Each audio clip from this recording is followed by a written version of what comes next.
எல்லாருமே சுவாமியை பார்க்க ரொம்ப ஆவலோட காத்துட்டு இருப்போம். தரிசனம் கிடைக்காதா, சுவாமி பேச மாட்டறா அப்படின்னு. என்னோட பாட்டி வந்து எப்படின்னா, she was சுவாமிஸ் பிரைம் டிவோட்டின்னு சொல்லலாம். தாத்தா காலமாய் ஒரு 2 இயர்ஸா இருக்கும்னு நினைக்கிறேன். தாத்தா பாஸ்ட் அவே 1997.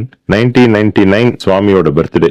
அதுக்கு முன்னாடி ஒரு போன் வருது புட்டபர்த்தியில இருந்து, இந்த மாதிரி நீங்க வந்து சுவாமியை பார்க்க வரல அப்படின்னு. இப்போ வந்து என்னோட பாட்டி என்ன மெசேஜ் அனுப்பிச்சான்னா, இந்த மாதிரி தாத்தா காலமானதுக்கு அப்புறம் நான் எங்கேயுமே போறது இல்ல, அதனால நான் எங்கேயுமே போறது இல்ல சுவாமி அப்படின்னு she had sent a message.